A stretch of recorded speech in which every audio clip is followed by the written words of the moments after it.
विवेकानंद मानव प्रकट संस्थान एवं विवेकानंद विद्यापीठ द्वारा आयोजित गुरु घासीदास जयंती समारोह में माननीय अतिथियों द्वारा घासीदास के चित्र पर दीप प्रज्वलन एवं पुष्पार्पण के पावन अवसर पर विद्यापीठ के छात्रों द्वारा वेद पाठ।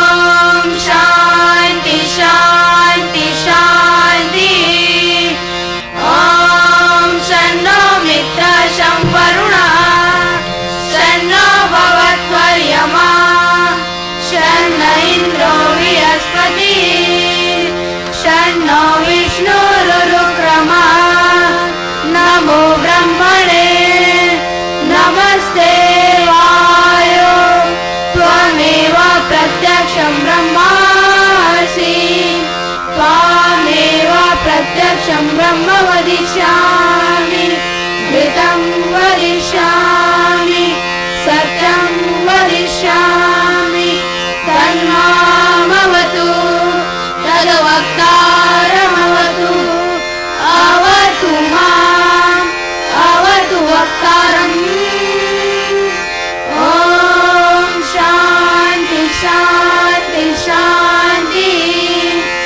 ॐ भद्रं कर्णेभिः श्रीरामदेवा भद्रं पश्येमाक्षभिर्यजत्राः स्थिरैरङ्गैः सुष्ठुवागंसस्तनूभिः यशेम देवैर्यदायुः स्वस्ति न इन्द्रो वृद्धश्रवाः स्वस्ति न पूषा विश्ववेदाः स्वस्ति नस्तार्क्ष्यो अरिष्टनेमिः स्वस्ति नो बृहस्पतिर्ददातु।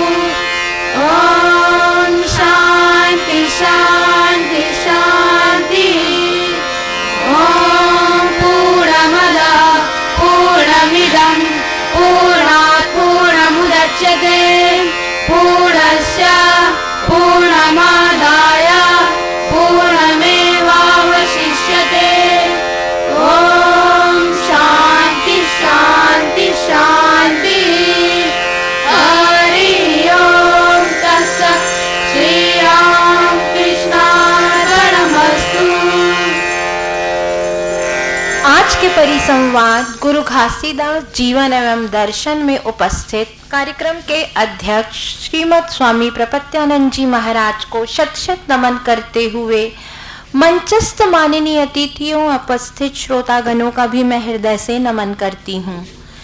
इस शुभ अवसर पर गुरु घासीदास की स्तुति में भजन गायन करेंगे विवेकानंद विद्यालय के छात्र।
छात्रों की प्रस्तुति इतनी भावपूर्ण थी कि मैं उनके संगीत शिक्षक श्री कैलाश यादव को हृदय से नमन करती हूँ।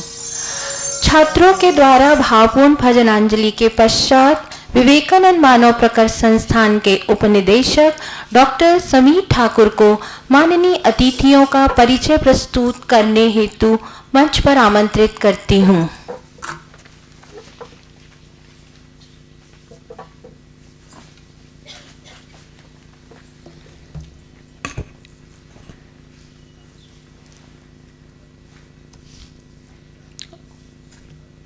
आज विवेकानंद मानव प्रकर्ष संस्थान विवेकानंद विद्यापीठ रायपुर में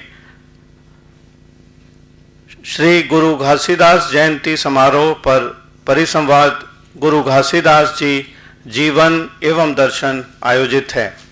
आज इस मंच पर हमारे बीच अध्यक्ष के रूप में उपस्थित हैं पूज्य श्रीमद स्वामी प्रपत्यानंद जी महाराज। आप संपादक हैं विवेक ज्योति पत्रिका रामकृष्ण मिशन विवेकानंद आश्रम रायपुर के। प्रारंभिक वक्तव्य आदरणीय डॉक्टर ओम प्रकाश वर्मा सर का, वक्ता के रूप में श्री डॉक्टर लक्ष्मण कुमार भारती और आदरणीय वक्ता के रूप में डॉक्टर अनिल कुमार भट्ट पैरी हमारे बीच हैं। डॉक्टर लक्ष्मण कुमार भारती जी प्रदेश अध्यक्ष हैं छत्तीसगढ़ अनुसूचित जाति जनजाति अधिकारी कर्मचारी संघ अजाक्स के। आप अध्यक्ष हैं अखिल भारतीय गुरु घासीदास महासमिति रायपुर। आप अध्यक्ष हैं सर्व अनुसूचित जाति समाज छत्तीसगढ़ और साथ ही शासकीय सेवा में आप आयुर्वेद चिकित्सा अधिकारी खुद मुड़ी पाटन जिला दुर्ग में हैं। वक्ता के रूप में हमारे बीच आदरणीय डॉक्टर अनिल कुमार भट्ट पैरी जी हैं। आपका परिचय एक प्रगतिशील लेखक, विचारक, मोटिवेशनल स्पीकर, समाज सेवक के रूप में हैं। आप MA, PGT, PhD और सुगम संगीत में डिप्लोमा की विद्या अर्जन कर चुके हैं। आपकी अभिरुचि लेखन, चित्रकला और संगीत में है। देश विदेश के विभिन्न पत्र पत्रिकाओं में रचना, शोध पत्र आपके प्रकाशित हैं। आज के ज़माने के गूगल ई बुक्स में आपकी बहुत सी ई बुक्स भी सभी के लिए उपलब्ध हैं। आपने आकाशवाणी रायपुर, दूरदर्शन केंद्र रायपुर से बहुसंख्य आपके प्रसारण हुए हैं। आपने पर्सन साहित्यिक पत्रिका, सत्यलोक, सतनाम संदेश सामाजिक पत्रिका का संपादन, सतनाम संकीर्तन में भी अपना योगदान किया है।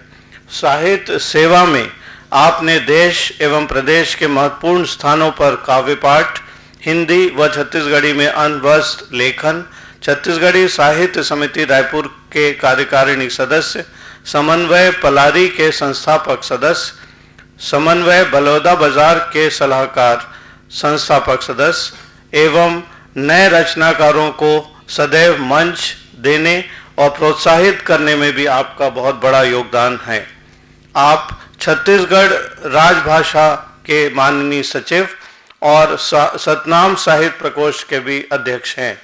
आपने जागृति मंच, वर्तमान में आप संरक्षक हैं, संस्थापक मनमोहनी सांस्कृतिक संस्था, सतनाम संकीर्तन, समस्वर कैसेट, नवा किरण सांस्कृतिक संस्था का संगीत निर्देशन भी किया है।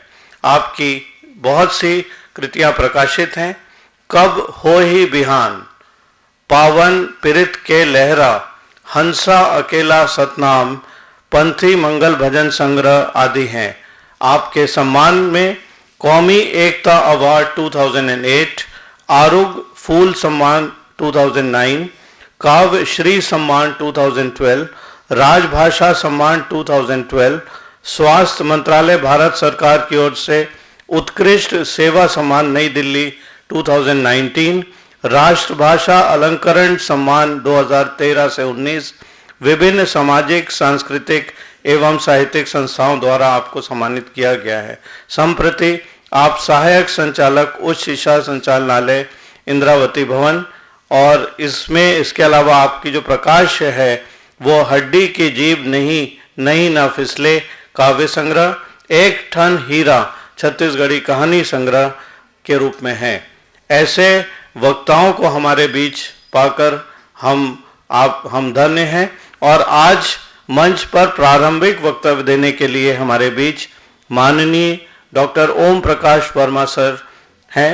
आप सचिव विवेकानंद विद्यापीठ, निदेशक विवेकानंद मानव प्रकर्ष संस्थान हैं।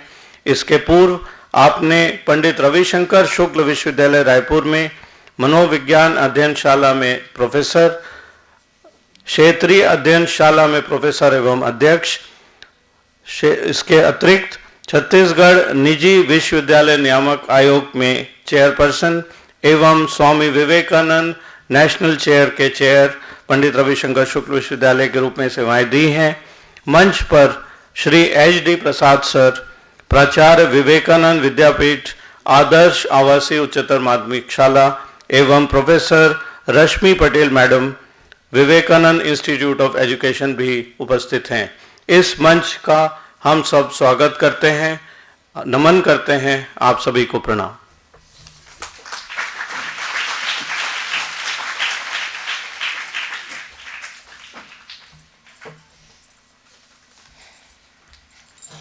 माननीय अतिथियों के परिचय के पश्चात विवेकानंद विद्यापीठ के सचिव एवं विवेकानंद मानव प्रकट संस्थान के निदेशक परम श्रद्धेय डॉक्टर ओम प्रकाश वर्मा से मैं अनुरोध करती हूँ कि वे श्रीमद स्वामी प्रपत्यानंद जी महाराज का पुष्पगुच्छ से स्वागत करें।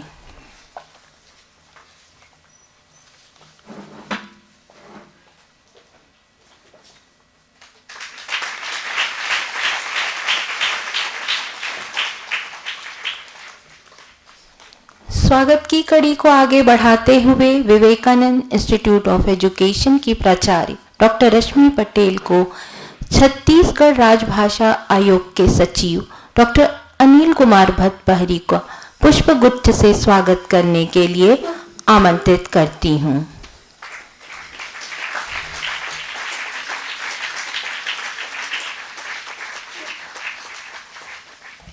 विवेकानंद विद्यापीठ के प्राचार्य श्री हिरण्यदेव प्रसाद को अजाक्स अध्यक्ष डॉक्टर लक्ष्मण कुमार भारती का पुष्पगुच्छ से स्वागत करने के लिए आमंत्रित करती हूँ।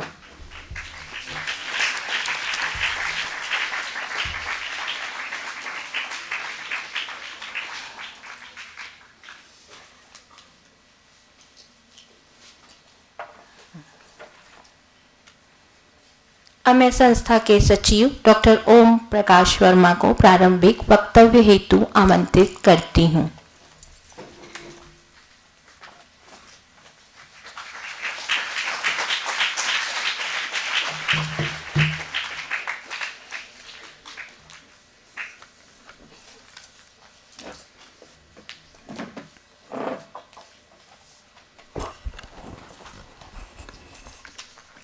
परम पूज्यपाद श्रीमद स्वामी प्रपत्यानंद जी महाराज,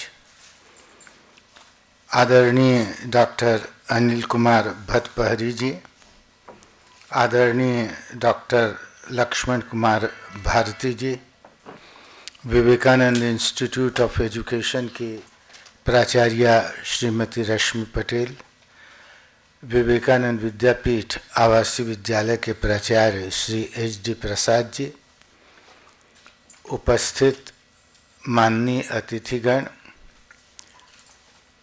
शिक्षक शिक्षिकाओं तथा प्रिय छात्र छात्राओं,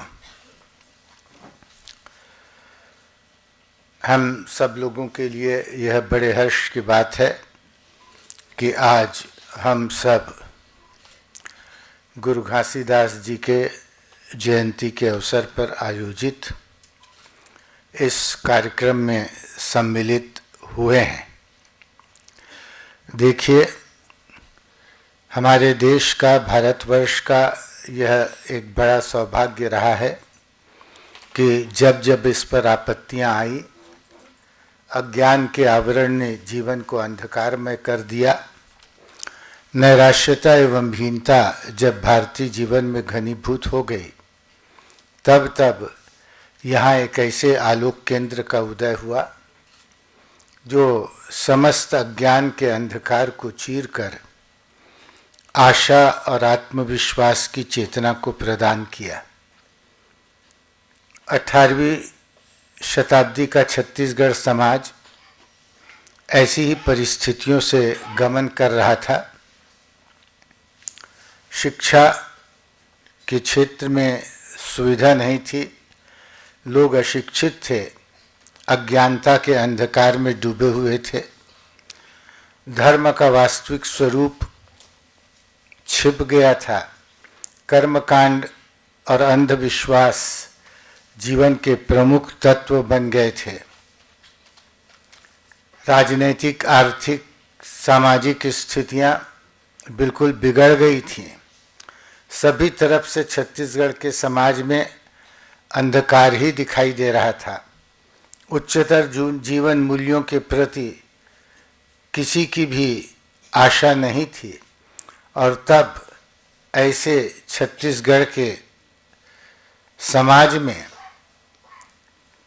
छत्तीसगढ़ के अंधकार को दूर करते हुए, ज्ञान का आलोक बिखेरते हुए गुरु घासीदास जी का आगमन होता है।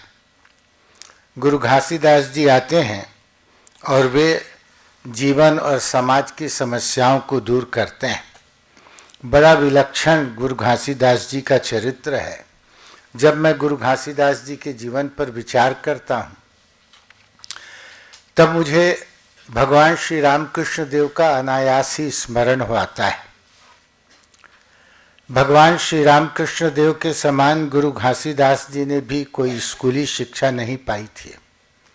भगवान श्री रामकृष्ण देव न तो हिंदी जानते थे, न अंग्रेजी जानते थे, न संस्कृत जानते थे। साहित्यिक बंगला भाषा से भी उनका बहुत परिचय नहीं था। ग्रामीण बंगला भाषा में वो उपदेश देते थे, पर जब उनके मुख से शब्द निकलते थे तो बड़े बड़े वाग्मी लोग भी मौन होकर उनके उस व्याख्यान को सुनते थे, उनके उन संदेशों को सुनते थे। एक बार केशव चंद्र सेन से श्री रामकृष्ण देव ने कहा था। केशव चंद्र सेन उस समय ब्रह्म समाज के बड़े नेता थे और विश्व प्रसिद्ध वो वक्ता थे। श्री रामकृष्ण देव के परम भक्त थे। श्री रामकृष्ण देव भी केशव चंद्र सेन से बहुत प्रेम करते थे। तो श्री रामकृष्ण देव ने केशव चंद्र सेन से कहा था कि केशव, तू तो बड़ी वक्तृताएं करता है रे, तू मुझको भी कुछ सुनाना। और तब केशव चंद्र सेन ने हाथ जोड़कर श्री रामकृष्ण देव से कहा था, प्रभु आपके ही मुख से मैं कुछ सुनता हूँ, उसको ही दुनिया को सुनाता हूँ और उसी से ही वो गदगद हो जाते हैं। गुरु घासीदास जी का जीवन भी तो वैसा ही था। पढ़े लिखे तो नहीं थे, कोई शिक्षा उनके पास नहीं थी, हिंदी भी शायद नहीं जानते रहे होंगे, अंग्रेजी और संस्कृत की बात तो दूर रही। छत्तीसगढ़ी भाषा में उन्होंने उपदेश दिया और जो उपदेश दिया छत्तीसगढ़ के लोगों को बहुत प्रभावित किया। उस निरक्षर गुरु के संदेशों में वेदांत तत्व का संदेश था। छत्तीसगढ़ी भाषा में उन्होंने अपना सारा संदेश दिया। छत्तीसगढ़ी भाषा में अपना संदेश देकर छत्तीसगढ़ी भाषा को देव भाषा के रूप में उन्होंने स्थापित किया। तो ऐसी अद्भुत महिमा गुरु घासीदास की रही है। अनेक दृष्टियों से उनका जीवन विलक्षण है। उनका जीवन इसलिए भी विलक्षण है कि जैसा कि मैंने कहा कि उन्होंने कोई स्कूल की शिक्षा नहीं पाई थी, पर कोई धर्मशास्त्र का भी अध्ययन उन्होंने नहीं किया था, पर छत्तीसगढ़ की आध्यात्मिक आकाश गंगा में वो सूर्य के समान चमकते रहे।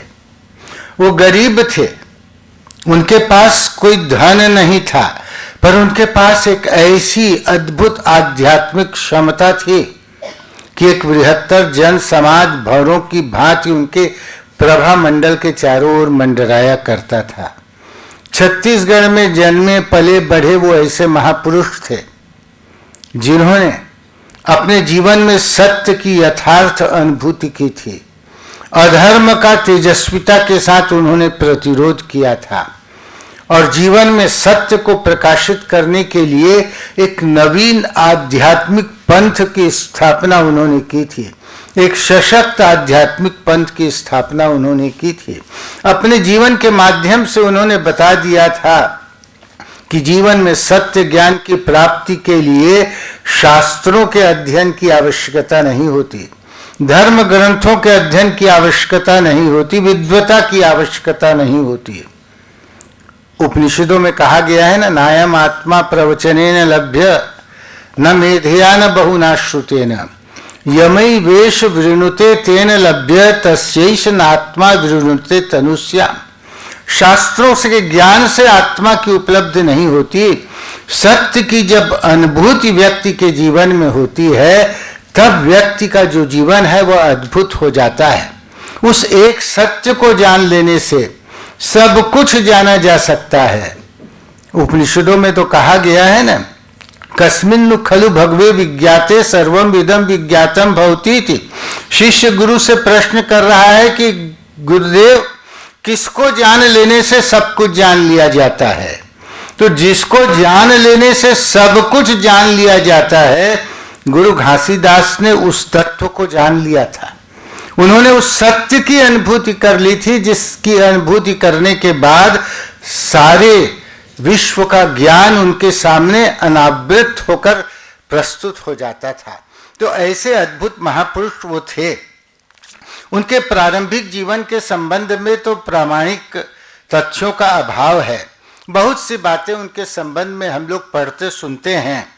उनका जो जन्म है, आप में से सभी जानते हैं कि 18 दिसंबर को 1756 को गिरौदपुरी नामक गांव में हुआ था।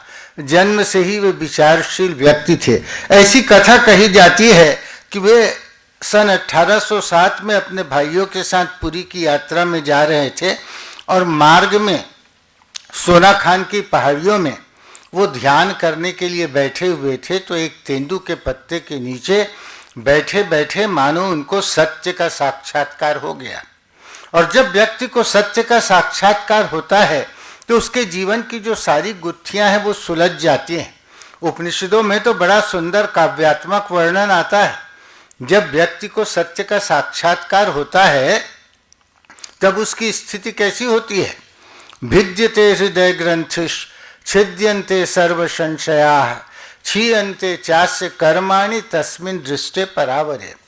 हृदय की ग्रंथियों का भेदन हो जाता है, सभी प्रकार के संशय नष्ट हो जाते हैं, कर्मों का क्षय हो जाता है और व्यक्ति तो अनंत आनंद में डूब जाता है। अनिर्वचनीय आनंद में व्यक्ति डूब जाता है। गुरु घासीदास की भी व्यवस्था लगभग वैसी हो गई थी। सत्य का साक्षात्कार उनको हो गया था और जीवन का जो परम उद्देश्य है उनको मालूम हो गया था, उनको प्राप्त हो गया था। पर जो महापुरुष होते हैं, जो अवतारी पुरुष होते हैं, वो सत्य के साक्षात्कार के बाद रुकते नहीं हैं। उनके बाद उनके जीवन का एक और महत्तर दायित्व प्रारंभ होता है।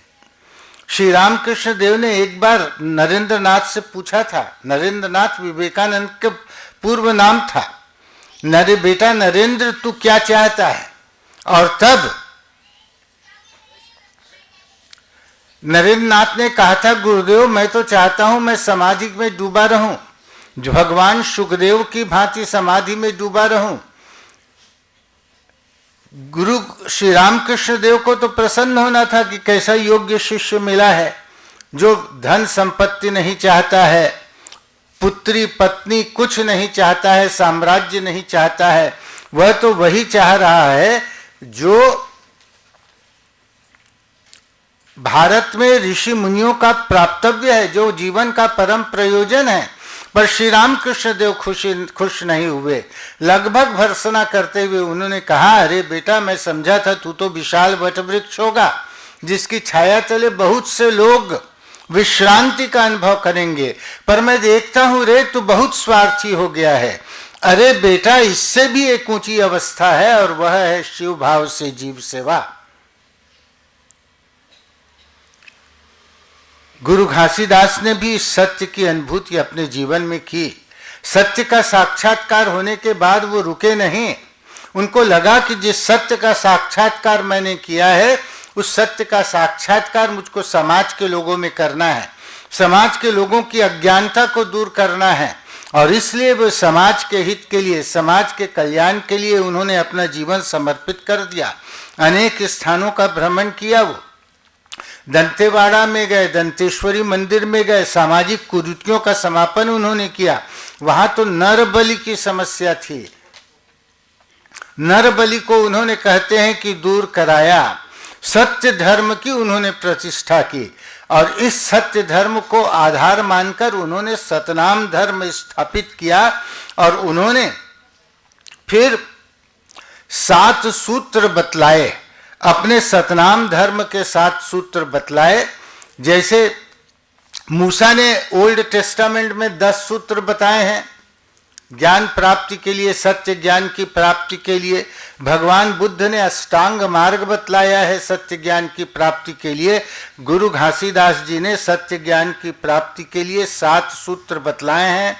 सतनाम पर विश्वास करिए, मूर्ति पूजा मत करिए, जाति पाति को मत मानिए, मांसाहार मत करिए, मदिरापान मत करिए, पर स्त्री को माता के रूप में देखिए, अपराह्न में बैलों को मत जोतिए। तो ये 7 सूत्र उन्होंने बतलाए हैं। बहुत शास्त्रों की बहुत लंबी चौड़ी बात उन्होंने नहीं की है। इस 7 सूत्र को जीवन में उतारने से समाज का कल्याण होगा और व्यक्ति के जीवन का कल्याण होगा। तो बहुत बौद्धिक उठापटक की आवश्यकता नहीं है। यह अत्यंत संक्षिप्त 7 मार्ग गुरु घासीदास जी ने आध्यात्मिक जीवन के लिए बताया है। कोई भी व्यक्ति इसका अपने जीवन में सहजता से पालन कर सकता है और परम सत्य की प्राप्ति करके अपने जीवन में धन्यता प्राप्त कर सकता है और समाज का भी कल्याण कर सकता है। तो ऐसे अद्भुत गुरु घासीदास जी थे। आज के अवसर पर उनके चरणों में प्रणति विज्ञापित करते हुए मैं अपने वचनों को विराम देता हूँ। धन्यवाद। आप सबको धन्यवाद।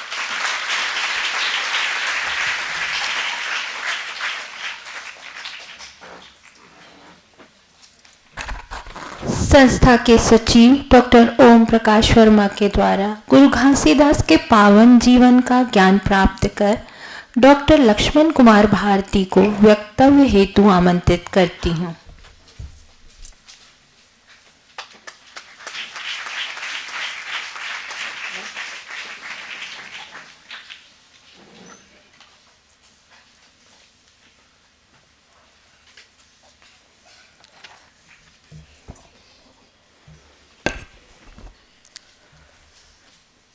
आज गुरु पर्व के अवसर पर सभी लोगों को मैं हार्दिक अभिनंदन करता हूं, धन्यवाद देता हूं, बधाई देता हूं।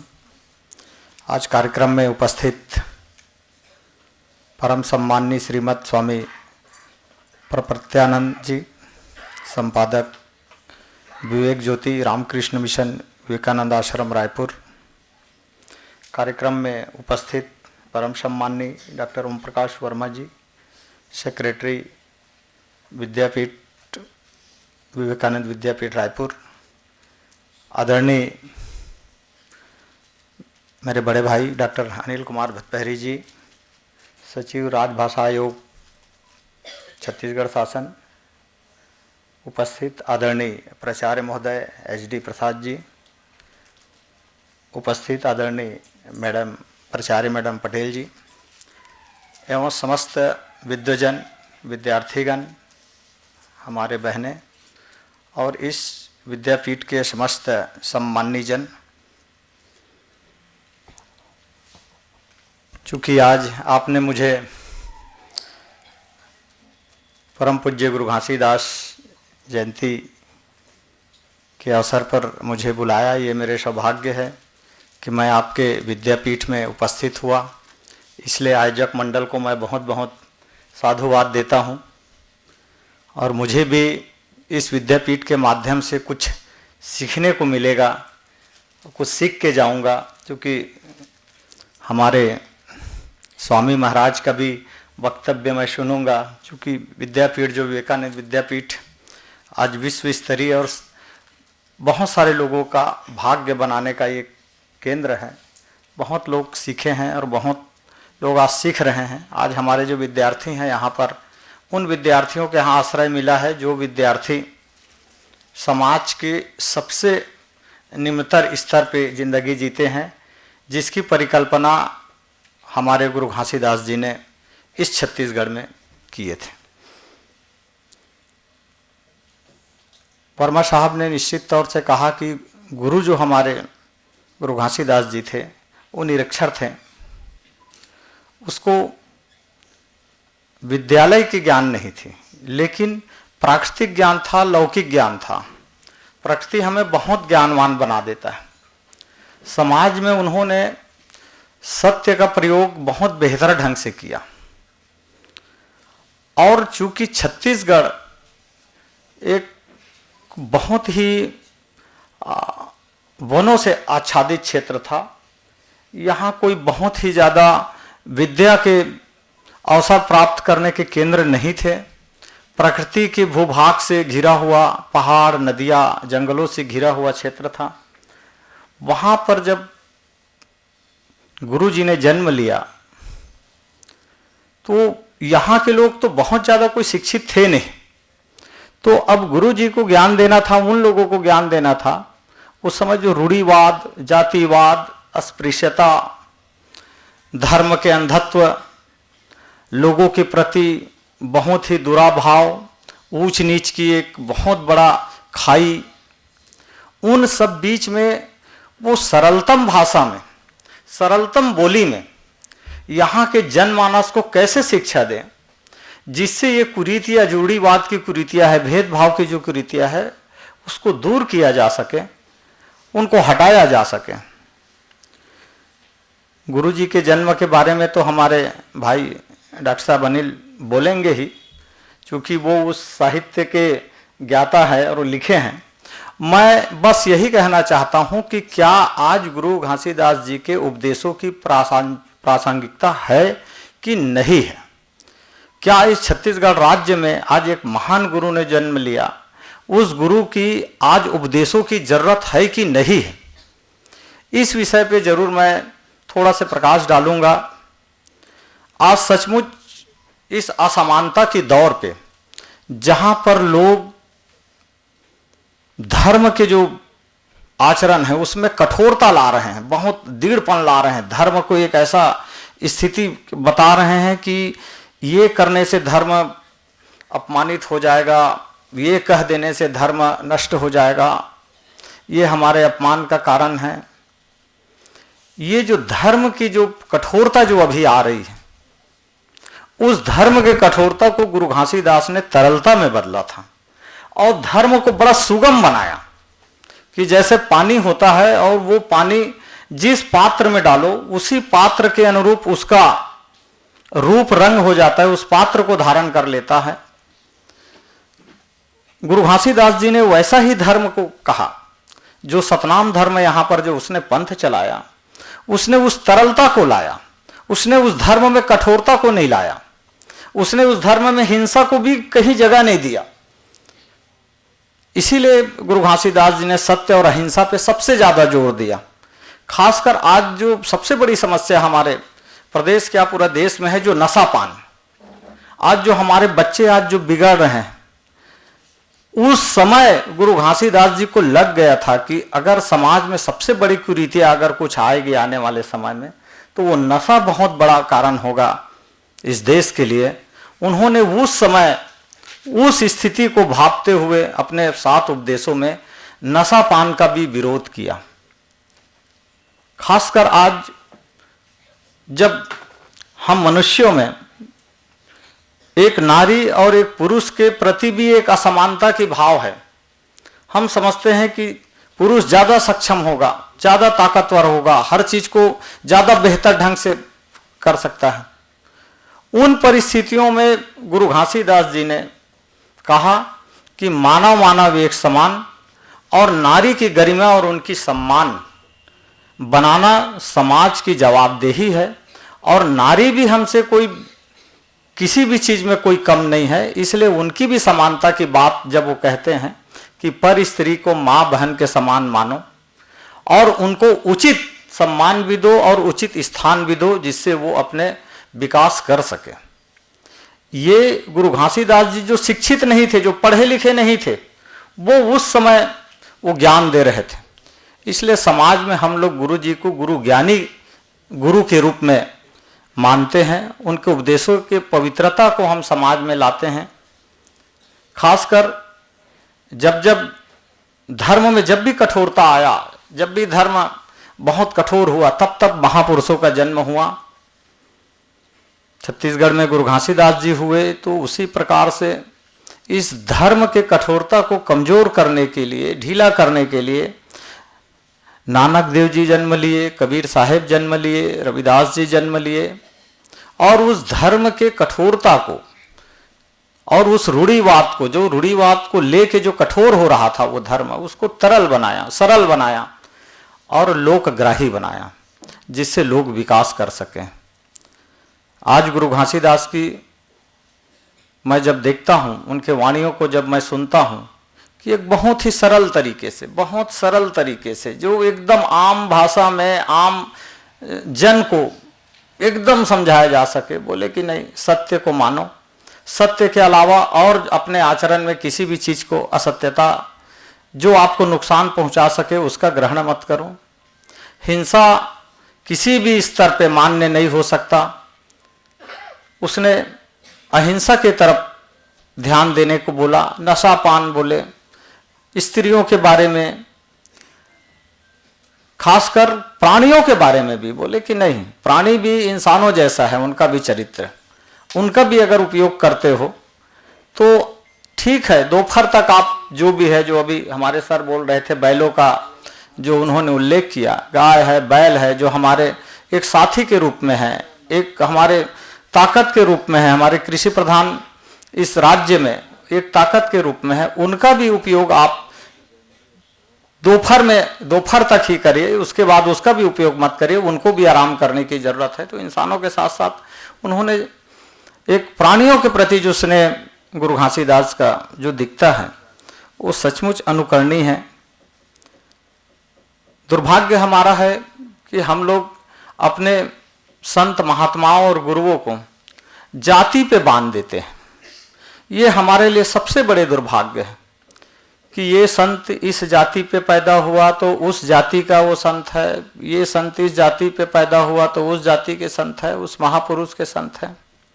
संत का वाणी किसी जाति के लिए नहीं होता है, संत का वाणी सदा मानव कल्याण के लिए होता है। इसीलिए गुरु घासीदास जी ने कहा कि मनखे मनखे एक समान, जो उनकी भाव थी कि मैं किसी एक वर्ग एक पंथ के लिए नहीं कह रहा हूं, मैं एक पंथ को कुछ जागृत करने के लिए भी नहीं कह रहा हूं, मैं उस मानव कल्याण के बारे में बात कर रहा हूं जो आने वाले समय में अपने समुचित विकास कर सके। इसलिए उन्होंने मनखे मनखे एक समान का जो उद्घोष किया और समाज में जो उसने चलने का एक मार्ग बताया, निश्चित तौर से हम सब के लिए वो बहुत ही अनुकरणीय मार्ग है। आज इन बच्चों जो आज यहाँ पढ़ रहे हैं, जो बच्चे आज यहाँ पढ़ रहे हैं, मैं तो विद्यापीठ को बहुत बहुत धन्यवाद देता हूँ कि जरूर आप लोगों ने इन बच्चों के जो ज्ञान का प्रथम स्रोत है वो महापुरुषों के आधार पे सृजित कर रहे हैं, चाहे विवेकानंद महाराज जी हो, रामकृष्ण महाराज जी हो, गुरु घासीदास जी हो। इनके माध्यम से जब बच्चों को हम बेहतर जब एक शिक्षा के साथ साथ उन महापुरुषों के कृतित्व के और उनके चरित्र के बारे में जब ज्ञान देते हैं तो समुचित विकास करने का एक अवसर उनको मिलता है। उस राह में चलने के उनके राहों को कैसे हम अनुकरण करें, ये सारी चीजें हमारे बच्चों को सीखने के लिए मिलता है।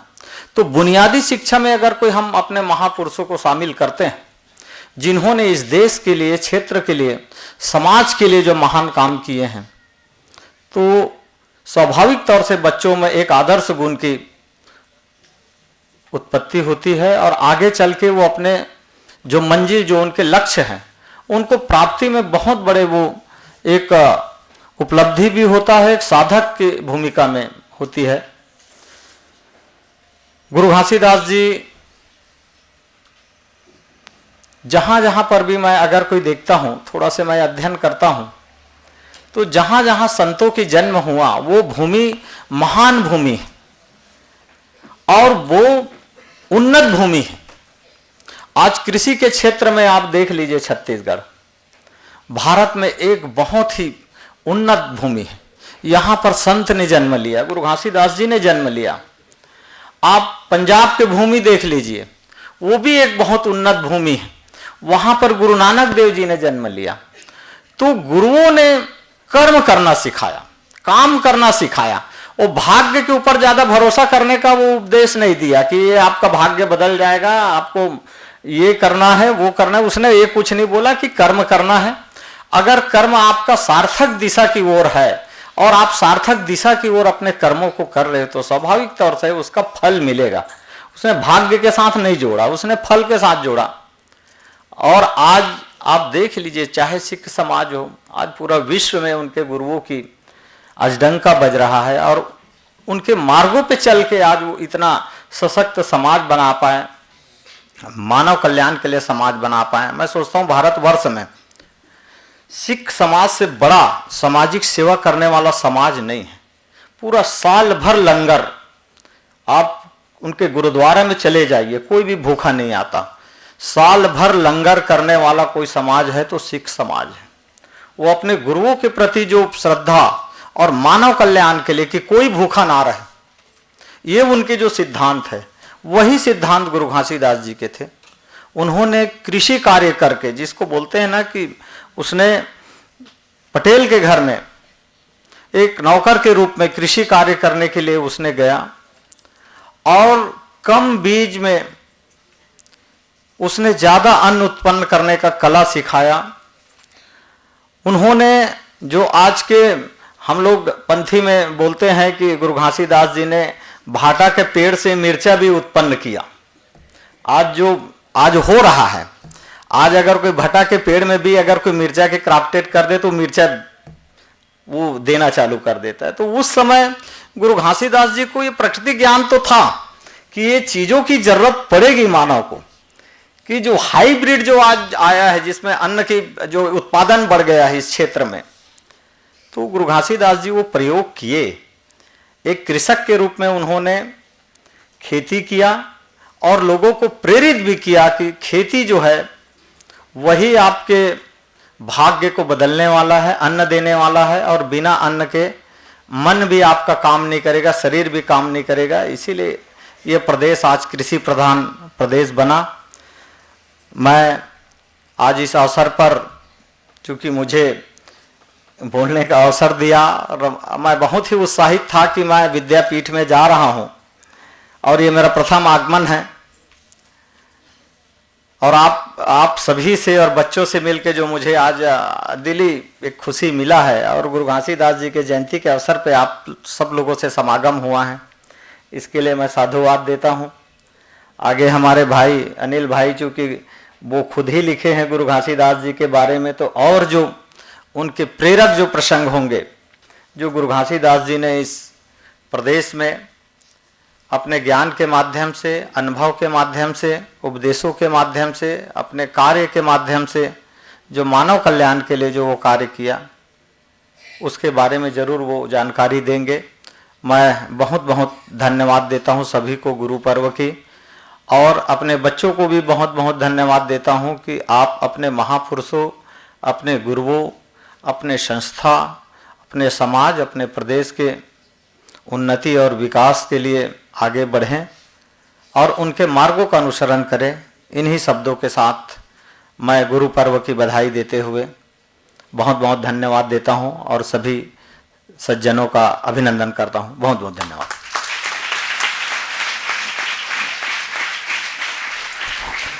बहुत बहुत धन्यवाद डॉक्टर लक्ष्मण कुमार भारती जी। आपने इस संस्था को विश्व स्तर का बताया, ये भी माना कि यहाँ बहुत छात्र लाभान्वित हुए हैं और हो रहे हैं। आपके वक्तव्य के पश्चात मैं डॉक्टर अनिल कुमार भतपहरी को वक्तव्य हेतु आमंत्रित करती हूँ।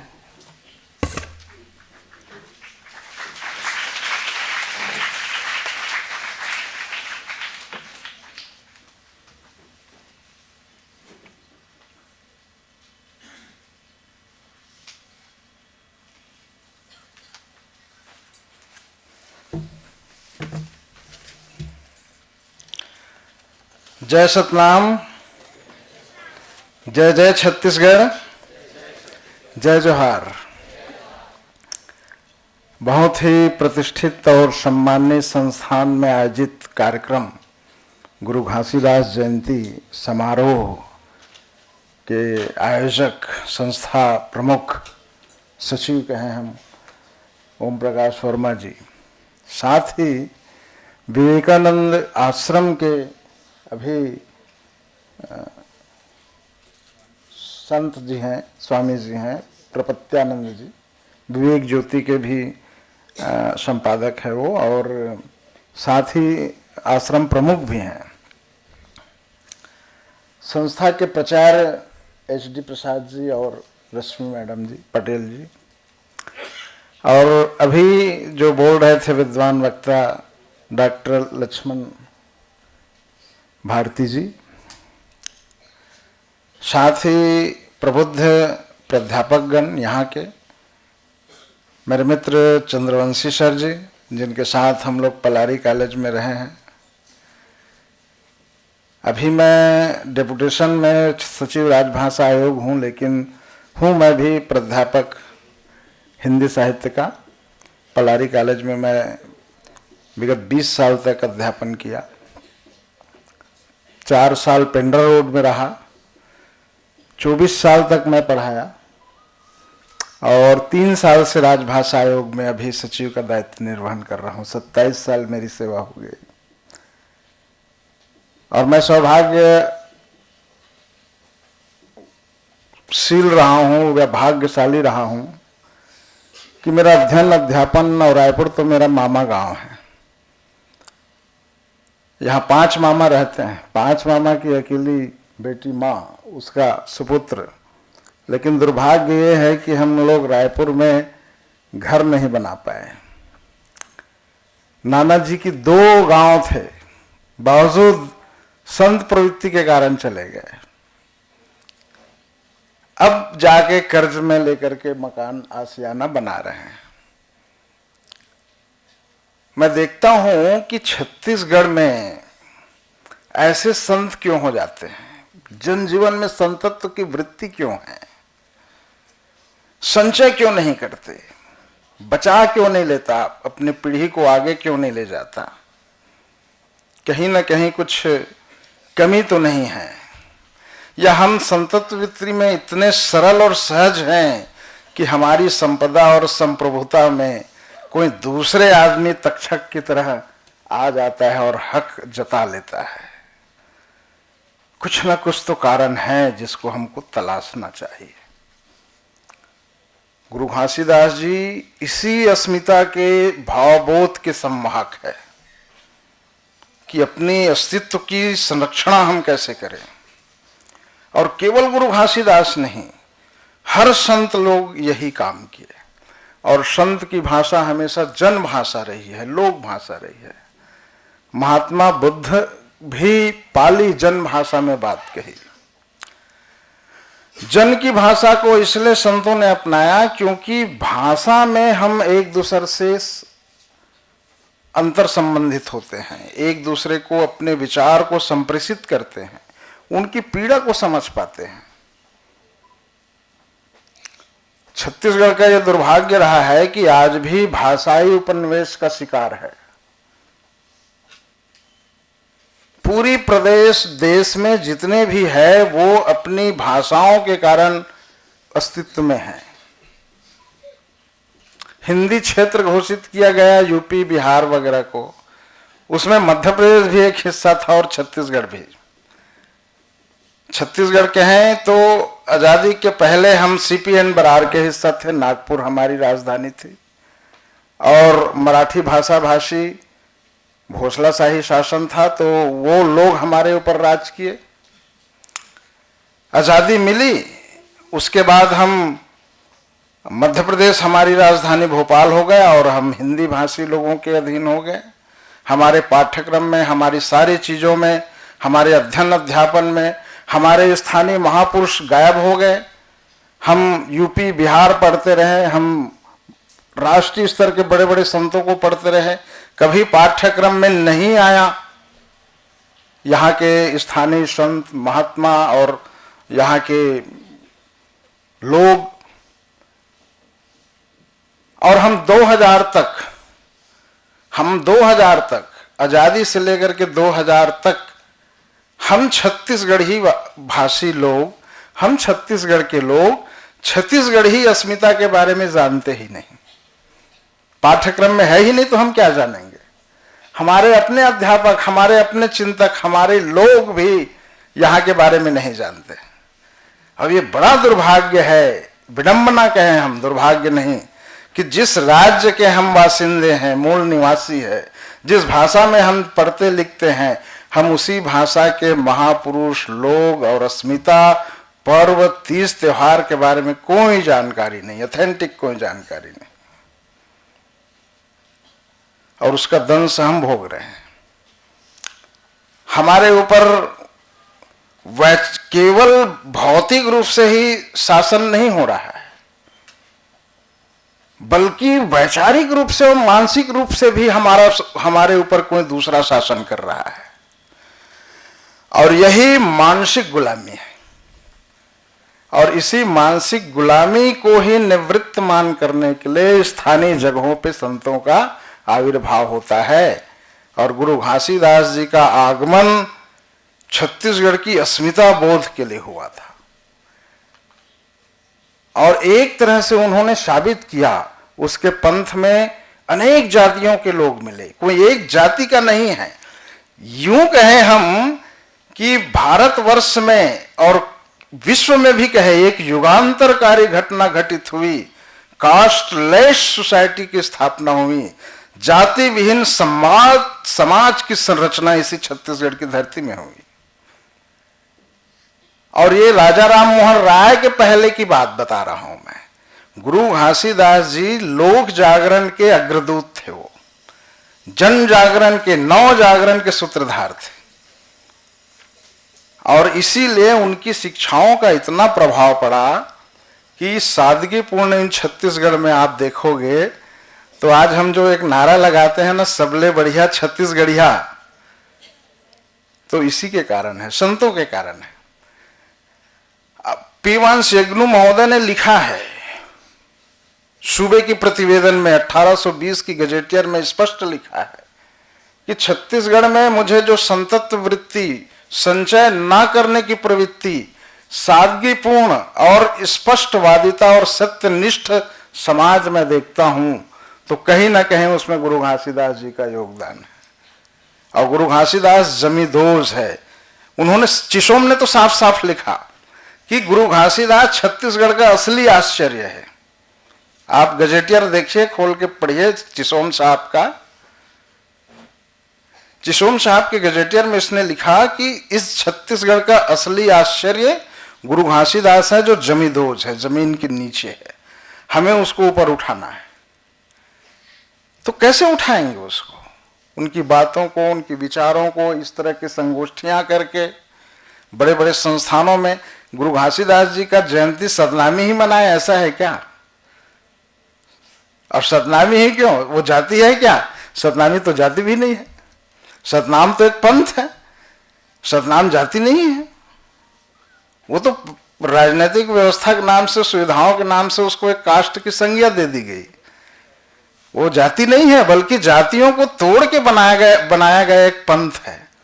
और पंथ का अर्थ आप लोग जानते होंगे कि पथ शब्द से बना है। पथ मतलब रास्ता, राजपथ। हम जो सड़क से यहां तक आते हैं, यह भी एक पथ है।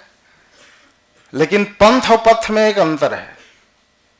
पथ मतलब राजमार्ग, राजपथ, सड़क, तारकोल, मिट्टी, गिट्टी, मुरम का बनता है, वो पथ। और पंथ हुआ तो पंथ में एक बिंदु है। हिंदी के छात्र बैठे हैं, वो सर लोग भी पढ़ाते होंगे।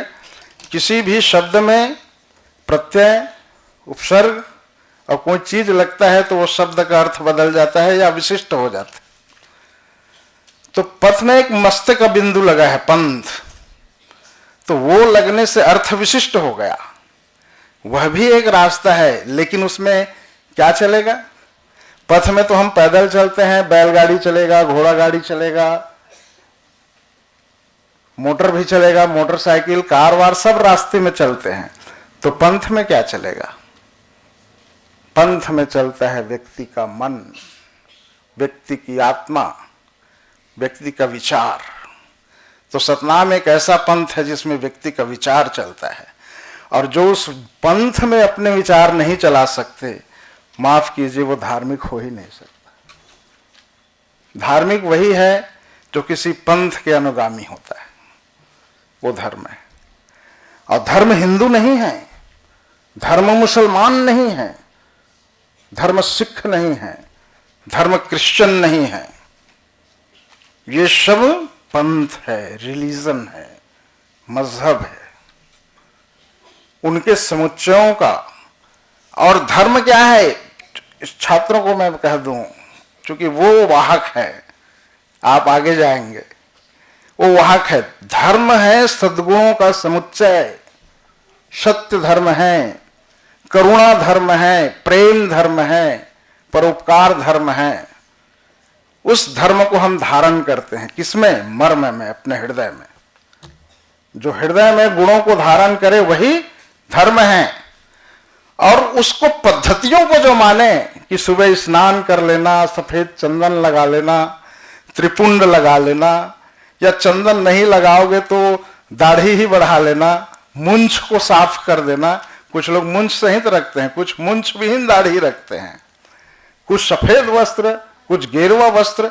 ये सिंबल है, ये प्रतीक है, वो धर्म के अनुयायी को दिखाने वाला है।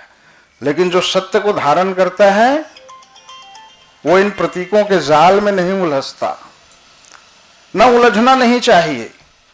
जो प्रेम को धारण करता है वो इन प्रतीकों में उलझता नहीं है, और जो प्रतीकों में उलझ गए वो धार्मिक नहीं हो सकता, वो सांप्रदायिक होता है, वो पंथिक होता है।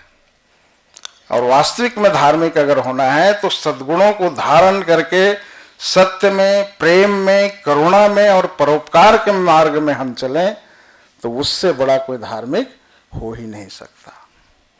ऐसी बातें हमारे सारे संतों ने कही, उसमें गुरु घासीदास जी ने भी कहा। उनकी 7 वाणियां जो है,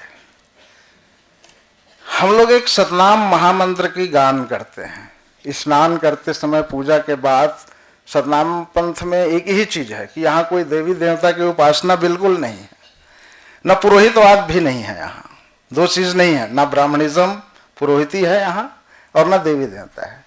यहाँ सुबह उठना है और सूर्योदय के साथ जैसे सूर्य उगेगा आदमी सो उठ करके उसको नमस्कार करता है, एक पैर करके ऐसे नमस्कार करता है, सूर्योपासना। और उसके बाद स्नान करके एक अपना मन लगे तो वो कह ले कि जो नर सुमरे नित सतनाम और जियत पावे पद निर्वाण। जो सतनाम की उपासना करता है वह जीते जी निर्वाण की अवस्था को प्राप्त करता है। अब निर्वाण शब्द है, यहाँ मोक्ष नहीं है। सतनाम पंथ में मोक्ष की कहीं कोई बात नहीं है, कोई पुनर्जन्म की बात नहीं है।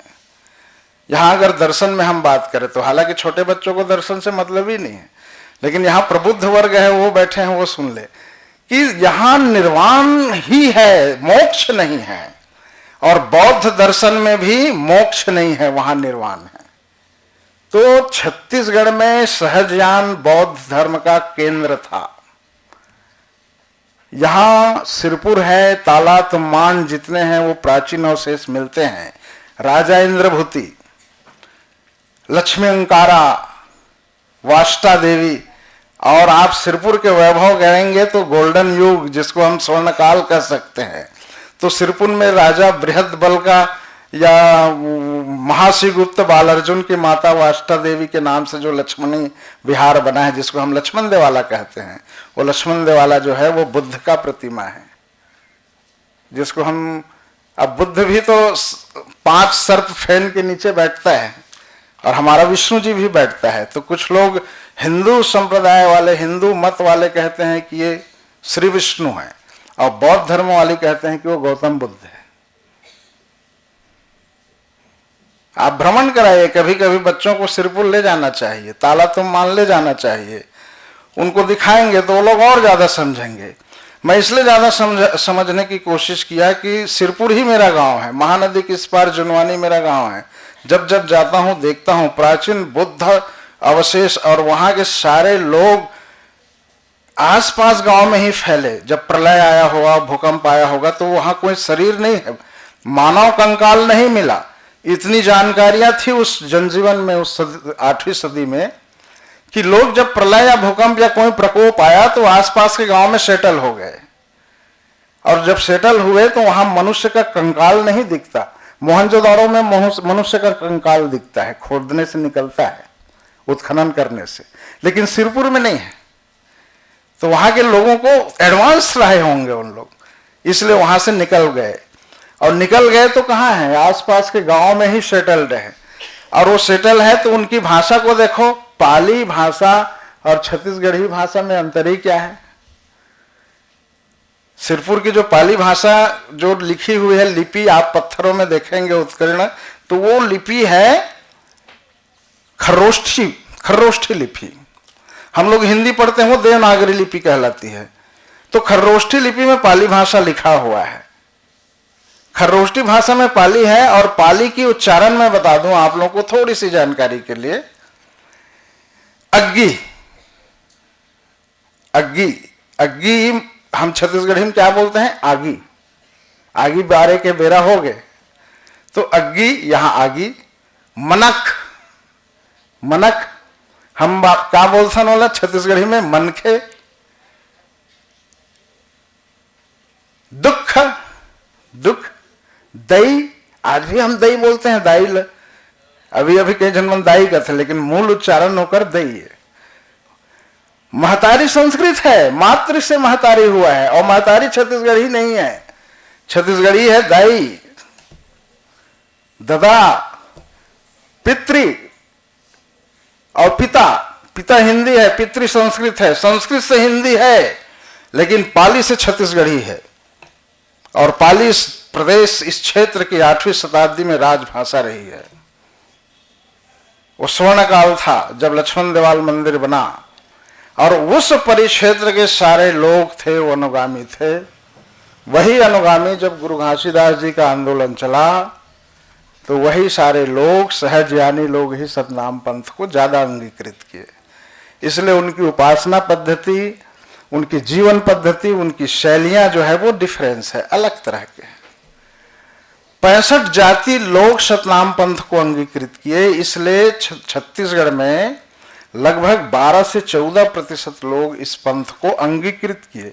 वो अपनी जातियों को तोड़ के सहज और सुचिता के मार्ग को अपनाए, ना कि एक नवीन जाति बनी। लेकिन प्रशासनिक व्यवस्था ने उसको एक जाति बना दिया, ये दुर्भाग्य रहा। और बात रही अस्पृश्यता की, तो इतनी बड़ी समुदाय को अस्पृश्य क्यों घोषित कर दिए गए? अस्पृश्यता का कारण है वह मानव समुदाय जो अस्वच्छ काम करते हैं। तो गुरु घासीदास तो किसान थे, अभी बात करके गया, ढलवाए थे, हल चलाते थे। कर्मा बने हैं किसान, धर्मा बोवत हवे धान, नाम के नंगरिया चले खेत जोतेला। बाबा जी के जीवन चरित्र में खेती किसानी के बैला है, बातें छे, गरियार बैलल चलाते, अधर नांगर चलाते। तो किसान हैं, तो किसान कैसे अस्पृश्य होगा? अगर किसान अस्पृश्य हो तो यहाँ के सारे किसान, जिसमें आपके सारे समुदाय जो कृषक है वो अस्पृश्य हो जाते। तो सतनाम पंथ के अनुयायी अस्पृश्य कैसे हुआ?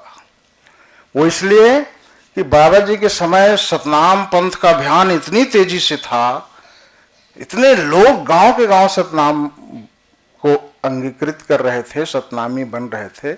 उस प्रभाव को रोकने के लिए उसको अस्पृश्य घोषित कर दी गई। उनके साथ ऐसा व्यवहार किया गया कि ये गांव से अलग हो जाएगा, इनकी तालाब अलग होगी, घाट अलग होगा, यहां तक कि शमशान भूमि भी अलग कर दिए गए मृत्यु के बाद भी। और इसलिए हिंदू धर्म के पैलर, उनके समानांतर ये सतनाम पंथ खड़ा हुआ, और वो आज भी एक दुराव बनी हुई है। इस दुराव को पाटेगा कौन?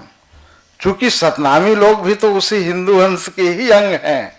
बहुत सारी जातियां, तेली, कुर्मी, राउत, नाई, धोबी, गोड़, महरा, पनका, मोची, मेहर, सारे लोग ही तो सतनामी है। कोई आसमान से टपका हुआ समाज नहीं है।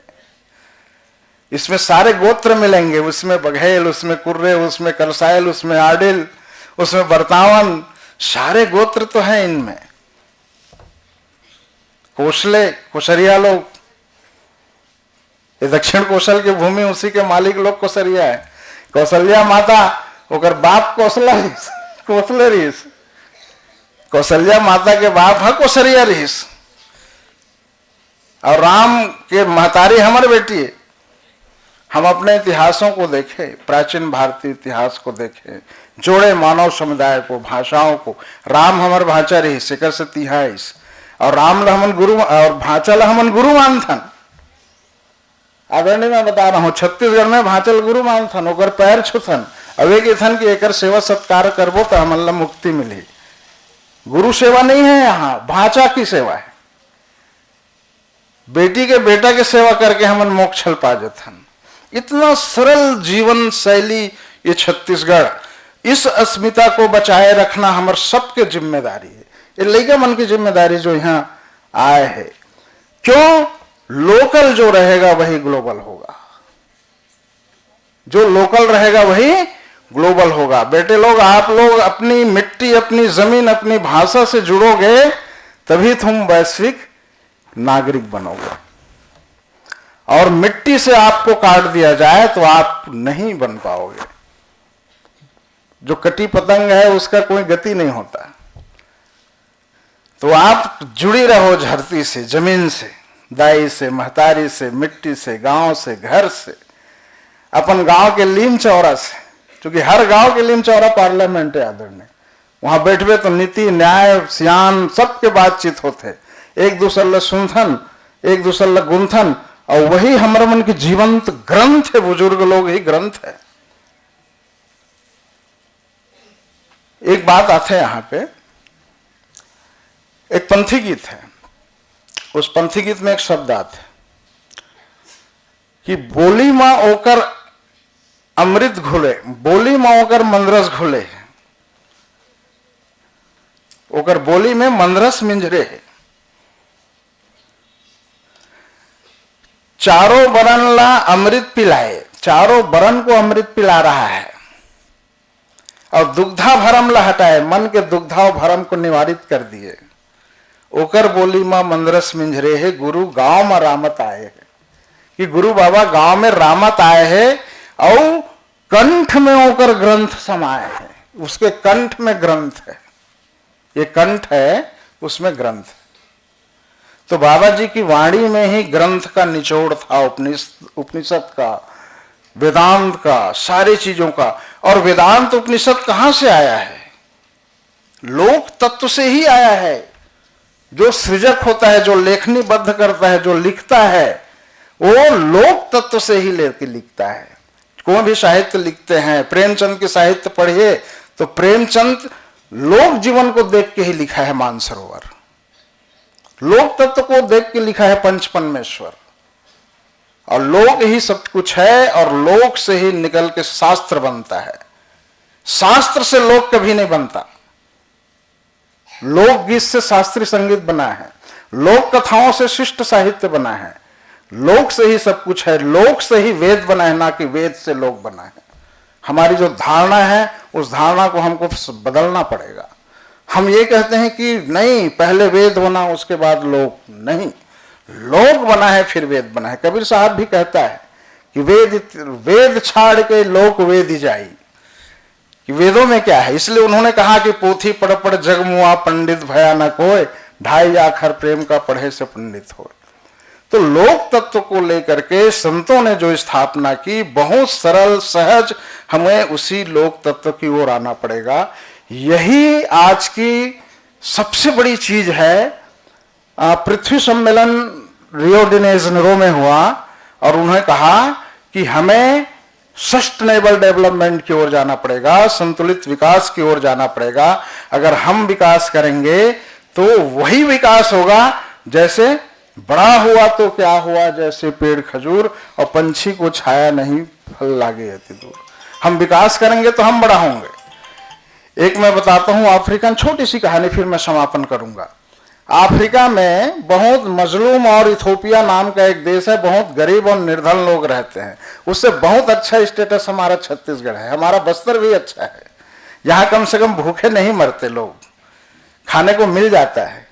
और घर में अनाज नहीं है तो पेड़ पौधे में तेंदुचार तो है ही, जिसको खा के हम जी लेते हैं। इथोपिया में ऐसा नहीं है। वहां के बच्चे लाइन में खड़े थे, खेल रहे थे। एक अंग्रेज आया और उन्होंने कहा इन बच्चों में कंपटीशन कराता हूं, इन बच्चों में कंपटीशन करा। बच्चे लोग ध्यान से सुनना, इस बच्चों में कंपटीशन कराता हूं। उन्होंने मच्छ या जो भी क्या बोलते हैं चॉकलेट, आप लोग जो क्या खाते हैं, डेयरी मिल्क कि सिल्क, क्या खाते हैं, डेयरी मिल्क। तो डेयरी मिल्क निकाला चॉकलेट, और वो बोले कि जो बच्चे दौड़ के वो पेड़ को पहले पकड़ेगा उसको ये डेयरी मिल्क का, ये सिल्क का चॉकलेट मिलेगा। बच्चे लोग उत्साहित हो गए, लाइन में खड़े हो गए, और मैं सीटी जैसे मारूंगा बच्चे लोग दौड़ेंगे। तो इथोपिया के वो छोटे से गांव के सारे बच्चे उस पेड़ को छूने के लिए दौड़ पड़े। कैसे दौड़े होगा? जैसे अभी हम दौड़ाएंगे तो आप लोग दौड़ पड़ोगे। कैसे दौड़ोगे आप लोग? कैसे दौड़ोगे जी?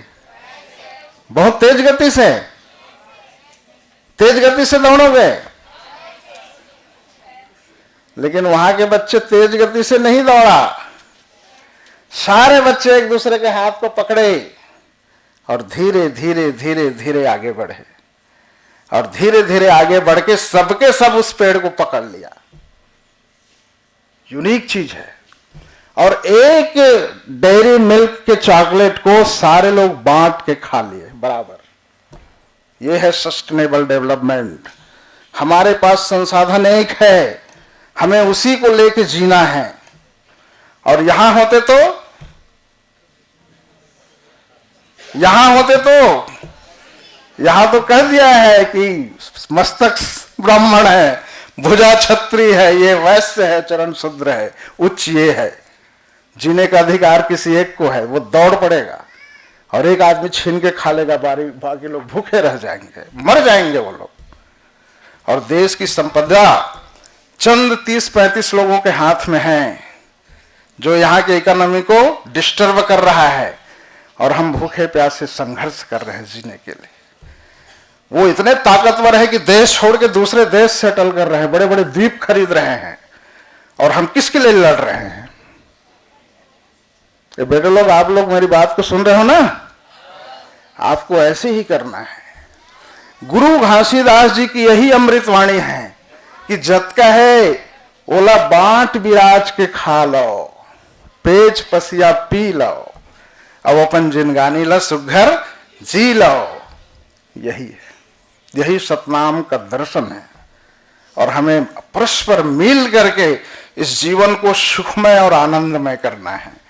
महलों में रह के सुख नहीं हो सकते, नहीं तो स्वामी जी द्वार द्वार क्यों भटकते?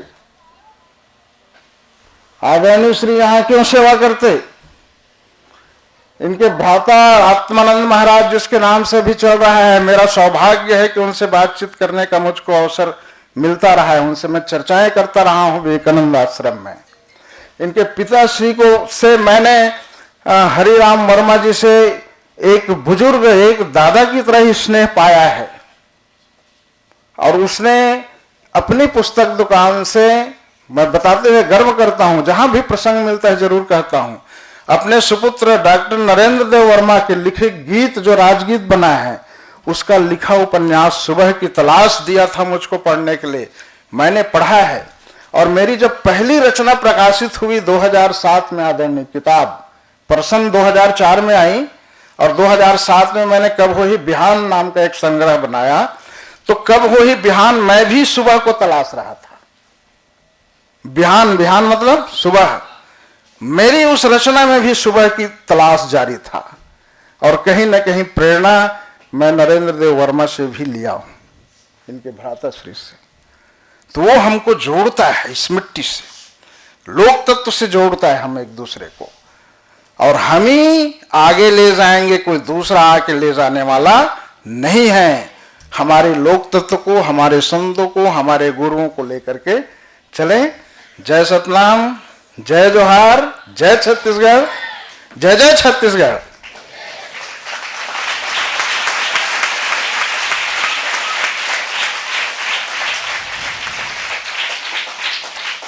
एक बहुत सुंदर पंथी गीत है, बोला एक लाइन गावो तो धत्तिनक। अब देखो, पंथी गीत खुशियों का गीत है, उमंग का गीत है। खाने के लिए नहीं है तो फिर दुख में मुंह लटकाना नहीं है। भूखे पेट भी हम गा बजा सकते हैं। और खुश होने के लिए पेट भरने की जरूरत नहीं है। पेट भरता है तो नींद आता है बाबा, और जो सो गए वो खो दिए। तो धत्तिनक बाजाए माटी के मांदर। आप ताली बजा सकते हैं। धत्तिनक बाजाए माटी के मांदर, बाजाए माटी के मांदर संतो गरजे जैसे बादर, बाजाए माटी के मांदर संतो गरजे जैसे बादर। हाँ, धत्तिनक बाजाए माटी के मांदर, पंथी धुन सुन नाचे मंदू मन आगर, पंथी धुन सुन नाचे मंदू मन आगर। धत्तिनक बाजाए माटी के मांदर, धत्तिनक बाजाए माटी के मांदर, पंथी धुन सुन नाचे मंदू मन आगर। जय जय सतनाम, जय छत्तीसगढ़, जय जोहार।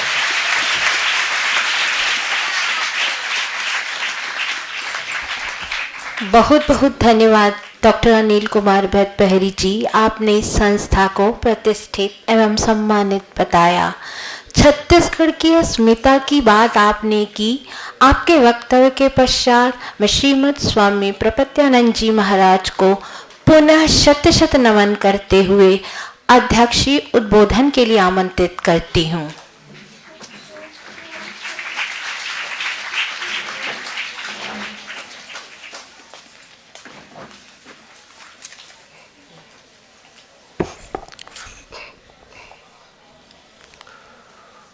ओम स्थापकाय च धर्मस्य सर्वधर्मस्वरूपिणे अवतार वरिष्ठाय रामकृष्णाय ते नमः।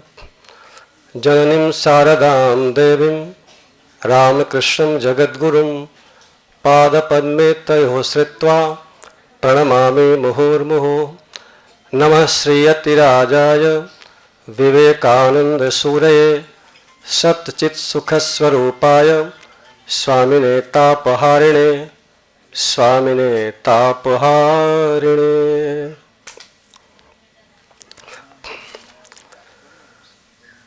इस गुरु घासीदास जयंती समारोह में मंचस्थ परम सम्मानीय इस संस्था के सचिव डॉक्टर ओम प्रकाश वर्मा जी, हमारे वक्ता डॉक्टर अनिल कुमार भट्टपहरी जी, डॉक्टर लक्ष्मण कुमार भारती जी, श्री एच डी प्रसाद जी, श्रीमती रश्मि पटेल जी, हमारे वेद विभाग और अन्य हमारे विद्यालय के छात्र छात्रावृंद और सज्जनों और वंदनीय माताओं, आपने अभी 3 प्रेरक व्याख्यान सुने। मुझे एक बात याद आती है, दिनकर जी ने लिखा, धरा जब जब विकल होती मुसीबत का समय आता, किसी भी रूप में कोई महामानव चला आता। भारतीय संस्कृति में, हमारे भारतीय जनमानस में यह परंपरा रही है, जब भी इस देश को पथ निर्देश की आवश्यकता पड़ी, जब भी यह देश भ्रमित हुआ, तब तब कोई न कोई महापुरुष अवतार लेकर के और जनमानस को उन्होंने मार्ग निर्देश किया, उन्हें सत्य पथ पर चलाया और भ्रमित जनमानस को नव आलोक प्रदान करके उनके जीवन में सुख और शांति का मार्ग प्रशस्त किया। उसी कड़ी में जब अज्ञान, अंधकार, कुरीतियां, बहुत कुप्रवृत्तियों से जब हम जनमानस भ्रमित था, संतप्त था, त्रस्त था, विभिन्न प्रथाओं ने जो मानव के हृदयों को विदीर्ण कर दिया था, जैसे जाति प्रथा, कुरीतियां, कुप्रथाएं, लोग संतस्त थे। उस समय परम सम्मानी, परम पूज्य, वंदनीय, श्लाघनीय गुरु घासीदास जी महाराज अवतरित होते हैं और उन्होंने समाज को एक नई दिशा प्रदान की। मैं सोच रहा था कि घासीदास नाम की क्या व्याख्याएं हो सकती हैं। आप देखें, हम लोग बोलते हैं रामदास न राम के दास, बहुत से नाम हो सकते हैं। दास माने सेवक होता है, घास में तृण होता है। वैष्णव संप्रदाय में कहा जाता है कि जो सबसे अपने को छोटा मानता है, दीन मानता है, क्यों सभी हमसे बड़े हैं। ये वैष्णव संप्रदाय की प्रथा है कि जो वैष्णव को सब सम्मान देते हैं, तो जो व्यक्ति अपने को कि नहीं हम सबके सेवक हैं, केवल व्यक्ति के नहीं, चर के, अचर के, प्रकृति के, पशुओं के, पक्षियों के, मनुष्य के, देवताओं के, संतों के, सबके सेवक हैं और उन्हीं वैसे ही लोगों को समाज अपने गुरु के रूप में स्वीकार करता है। जिसने समाज को अपने सेवा का अंग बनाया, तो वैसे थे हमारे गुरु घासीदास जी महाराज, जिन्होंने अपने नाम को सुधन्य किया, अपने नाम को सार्थक किया। जब ऋषि ने जिस तत्व की अनुभूति अपने हृदय के अंतस्थल में किया, ऋषियों ने इसी तत्व की अनुभूति जंगलों में जाकर किया।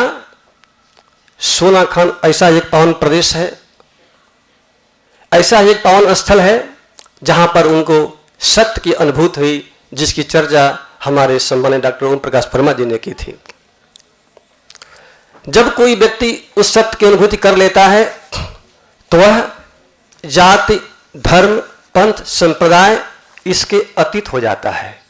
वह लोक में रहते हुए भी लोकातीत होता है, सामान्य रहते हुए असामान्य रहता है, असाधारण रहता है, विशेष रहता है। गुरु घासीदास जी महाराज ने जब उस तत्व की अनुभूति की तो उन्होंने यह घोषणा की कि सभी समान हैं। शास्त्र कहता है समदर्शिना, सब में एक ही तत्व विद्यमान है। जो इस तत्व की अनुभूति नहीं करता वह अलग अलग रूपों में देखता है, अलग जातियों में बांटता है, धर्मों में बांटता है, विभिन्न प्रकार के विभागों में बांटता है। लेकिन जो इस उच्च तत्व की अनुभूति कर लेता है वह सब में एक देखता है। जब सब में एक देखता है तो वह किसी से द्वेष नहीं करता, किसी से घृणा नहीं करता, वह किसी भी जाति, धर्म, भाषा से घृणा द्वेष नहीं करता। मानव के उत्थान के लिए विभिन्न स्तर आवश्यक हैं, लेकिन वहां तक सीमित होना आवश्यक नहीं है, और सभी संतों का यही अनुभव है। इसलिए संत कभी भी देश को, समाज को जाति, धर्म, वर्ग में नहीं बांटते। वह कहते हैं कि यह संसार उस एक परमात्मा का संसार है। जितने प्राणी हैं, जितने पशु हैं, पक्षी हैं, जितने लोग हैं, सब में वही परम तत्व विद्यमान है, सब में उसी की सत्ता विद्यमान है। और जब वह परमात्मा सब में विद्यमान है तो मैं किससे द्वेष करूंगा, क्यों करूंगा?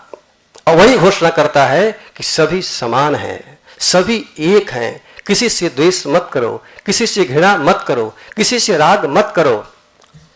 जब सब एक हैं, वही तत्व मुझे विद्यमान है, सब मेरे भाई हुए बहन हैं, तो फिर सबकी उस आत्मीयता के साथ सेवा करो, सबका सहयोग करो। इसी अंतश्चेतना को जगाने के लिए स्वामी विवेकानंद ने पूरे विश्व में अपने गुरु श्री रामकृष्ण देव के उन सत्यों का प्रचार किया। जीव की शिव भाव से सेवा, मनुष्य में ईश्वर भाव से सेवा, इसी का प्रचार स्वामी विवेकानंद ने पूरे विश्व में किया। अभी कुछ दिन पहले एक बीएचयू की छात्रा मेरे पास पहुंची और उसने कहा कि स्वामी जी, मैं जब कार्य करती हूं तो उस कार्य में मुझे ईश्वर का बोध तो नहीं होता है, तो उसके लिए क्या करें? कार्य तो हम ठीक से करते हैं, लेकिन हमें उसमें ईश्वर का बोध प्रतीत मुझे नहीं होता। मैंने कहा कि उसमें तुम्हें क्या प्रतीत होता है? तो उसने कहा कि मुझे यही बोध होता है कि मैं कार्य कर रही हूं, एक कर्तव्यनिष्ठ होकर मुझे कार्य करना चाहिए, और उससे जो हमारी आय होती है वो मेरे जीविका और मेरे कार्य में आती है, तो मुझे कर्तव्यनिष्ठा समझ में आती है, लेकिन वह बोध मुझे नहीं होता। मैंने कहा कि बिटिया, सबसे पहले तुम ये बोध कर कि यह कार्य जो भी कर रही है यह राष्ट्र का कार्य है, इस देश का कार्य है, और राष्ट्र और देश यह किसी एक का नहीं होता, ये समष्टि का है। हम राष्ट्र से बहुत सी चीजें लेते हैं, हमारे उत्थान में इस विश्व का, इस राष्ट्र का बहुत बड़ा योगदान है। तो राष्ट्र के हमारे ऊपर ऋण भी है और कर्तव्य भी है। तो सबसे पहले अपने कार्यों में राष्ट्र को जोड़ दो कि मैं जो कार्य कर रही हूं उससे राष्ट्र का निर्माण हो रहा है, इस समाज का निर्माण हो रहा है, इसलिए उसमें कर्तव्यनिष्ठा, सत्यवादिता होनी चाहिए। जिस सत्य की अवधारणा, जिस सत्य की घोषणा गुरु घासीदास जी ने कहा, उनके जो 7 उपदेश हैं आप उसमें पाएंगे, उसमें उन्होंने सबसे पहले कहा है कि ईश्वर सत्य है, सत्य ही ईश्वर है, ईश्वर सत्य है, तो उस हमारे यह जो सत्यता है वह हमारे कार्यों में, हमारे आचरण में सबसे पहले आना चाहिए। और यह हम सबका कर्तव्य बनता है कि हम अपने जीवन में उसको आचरण में लाएं। आज यदि सत्य की प्रतिष्ठा होती, आज इतने जो घोटाले हो रहे, अत्याचार हो रहा, नहीं होता। हमारे बच्चे शिक्षा कैसे पाएंगे? बड़े लोगों से पाते हैं। तो बड़े लोगों का कर्तव्य है कि गुरु घासीदास जी का जो पहला उनका जो संदेश है, जो सत्य, उसको हम अपने जीवन में लाएं। तब बच्चे हमसे देखकर सीखेंगे और उसे अपने जीवन में लाएंगे। तब गुरु घासीदास जी का जो संदेश है वह सार्थक होगा और हमारी उनके प्रति सच्ची श्रद्धांजलि होगी। उसके बाद राष्ट्रबोध होने के बाद हम यह बोध करें, हमें भले आज बोध नहीं हो रहा है, लेकिन समस्त वस्तुओं में वह ईश्वर विद्यमान है। इसकी उद्घोषणा ऋषियों ने किया है, आचार्यों ने किया है, अवतारों ने किया है और लोगों ने अनुभव किया है। इसलिए हम भले आज बोध न करें, लेकिन यह मान के चले कि यह ईश्वर की सेवा है, परमात्मा की सेवा है। जो लोग अध्यात्म का उत्थान करना चाहते हैं, गुरु घासीदास यदि आज विश्व में पूजित हैं, यदि उनके संदेश शाश्वत हैं, तो वह इसलिए है कि उसमें अध्यात्म का पुत्र आध्यात्मिक है। कोई भी यदि केवल समाज से जुड़ा रहेगा तो समाज की जो प्रथाएं हैं वह देश काल अनुसार बदलती रहती हैं, तो वह कभी कभी अप्रासंगिक हो जाता है। लेकिन जो शाश्वत सिद्धांत है, जो नैतिक सिद्धांत है, जिस धर्म की बात हो रही थी कि धर्म जो है धारयति थी धर्म है, धर्म को जिसे अपने जीवन में लाया जाए, आचरण में लाया जाए, तो वैसा जो धर्म है, वैसा जो संदेश है वह कभी नहीं बदलता है। और इसी का अनुभव संत लोग अपने जीवन में करते हैं और दूसरों को करने की प्रेरणा देते हैं। तो यदि हम अपने जीवन में चाहते हैं कि हम गुरु घासीदास जी के सपनों को साकार करें, उनके संदेशों को विश्व में फैलाएं और समाज में आज भी जो फैली हुई कुरीतियां हैं, कुप्रथाएं हैं, जो समाज में कोड़ के समान है, विष के समान है, विषाक्त कर रही हैं, भारत और भारत की संस्कृति ने हमेशा अपने देश में और विश्व में सुख और शांति समृद्धि की कामना की है, संदेश दिया है। कालांतर में कुप्रथाएं आई, उसमें विकृतियां आई, संतों ने आकर उसका समाधान किया है। तो इसलिए आप भारत की उस मूल संस्कृति को, जिसका संतों ने अपने जीवन में लिया, आप उससे अपने जीवन में अपनाएं और इस भारत को, इस पूरे विश्व को एक नई संस्कृति, नया संस्कार दें, जिसमें होगा सुख, होगा शांति, होगी समृद्ध, होगी समानता होगी। तो मेरे प्यारे बच्चों, मेरे साथ एक बार बोल दो तुम, जो घासीदास जी का जो मुख्य बात था, तो बोलो, हम सत्य बोलेंगे, हम हिंसा नहीं करेंगे, हम सभी प्राणियों में समानता देखेंगे, हम सभी नारियों को माता समान समझेंगे। मेरे प्यारे बच्चों, बहुत बहुत धन्यवाद। और मैं अपने इसी शब्दों के साथ वाणी को विराम देता हूं, क्योंकि बहुत समय हो गया है। चर्चाएं बहुत कुछ करने की थी, बहुत कुछ बातें हुई थी जिस पर चर्चा होना आवश्यक था, लेकिन फिर कभी सुयोग मिलेगा तो किया जाएगा। मैं आप सभी लोगों को बहुत बहुत धन्यवाद देता हूं और इस संस्था के सचिव जी को बहुत बहुत धन्यवाद कि आपने मुझे बुलाया और बच्चों से मिलने का अवसर दिया। बहुत बहुत धन्यवाद।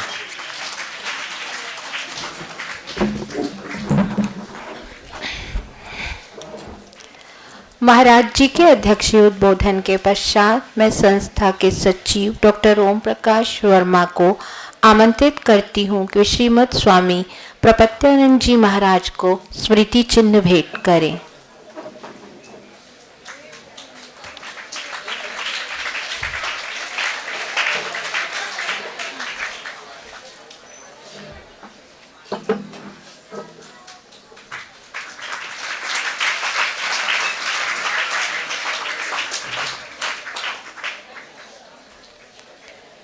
इस कड़ी को आगे बढ़ाते हुए मैं डॉक्टर अनिल कुमार भट्टपहरी, सचिव छत्तीसगढ़ राजभाषा आयोग का स्मृति चिन्ह भेंट करने के लिए मैं संस्था के न्यासी श्री वीरेंद्र वर्मा को मंच पर आमंत्रित करती हूँ।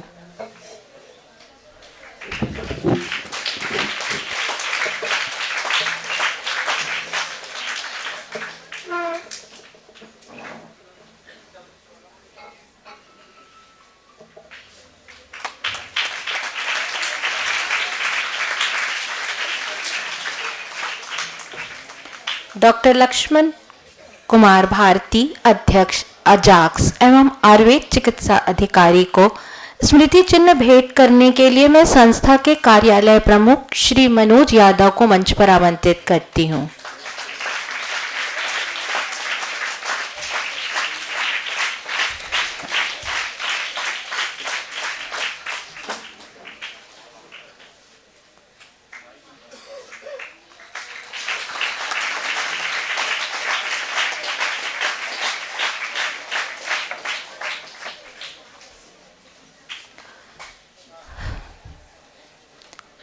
यदा यदा हि धर्मस्य ग्लानिर्भवति भारत अभ्युत्थानं धर्मस्य तदात्मानं सृजाम्यहम् परित्राणाय साधूनां विनाशाय च दुष्कृताम्।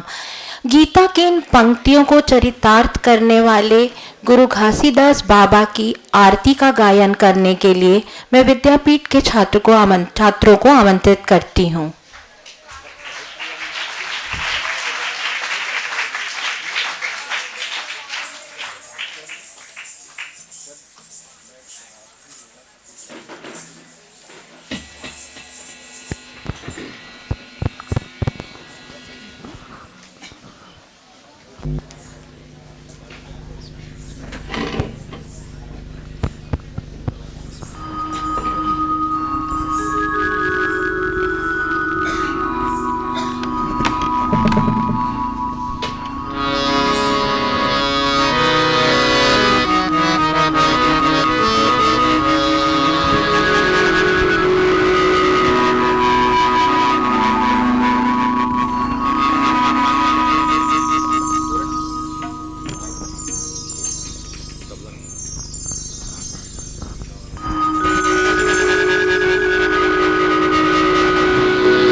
काहे लगे बाती काहे के तेल जलते सारी राती काहे लगे दिया साहे काहे लगे बाती काहे के तेल जलते सारी राती तन लगे दिया साहे मन लगे बाती तन लगे दिया साहे मन लगे बाती प्रेम के तेल जलते सारी राती आरती होते सतनाम पुरस के जिन सृष्टि विस्तारी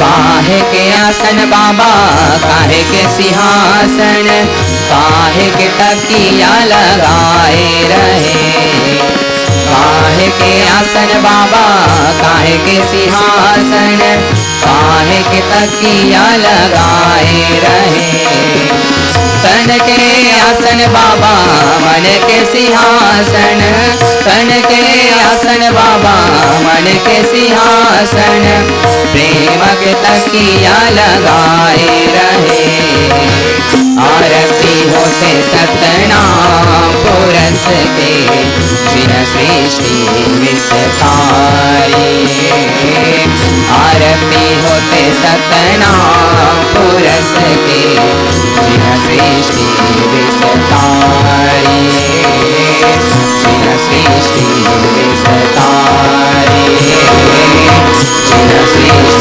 विसताइए।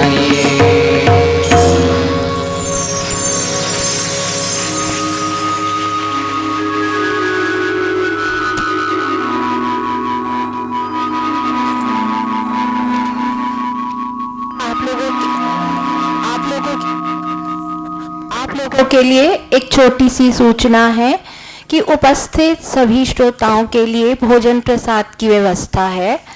अतः आप सबसे सादर अनुरोध है कि विद्यालय के भोजनालय में भोजन प्रसाद ग्रहण करें। छात्रगण अपने मेस के हॉल में भोजन ग्रहण करेंगे तथा माननीय अतिथिगण और उपस्थित सभी श्रोतागण मेस के छोटे हॉल में भोजन ग्रहण करेंगे। मैं धन्यवाद ज्ञापन करने के लिए डॉक्टर राजेश दुबे को आमंत्रित करती हूँ।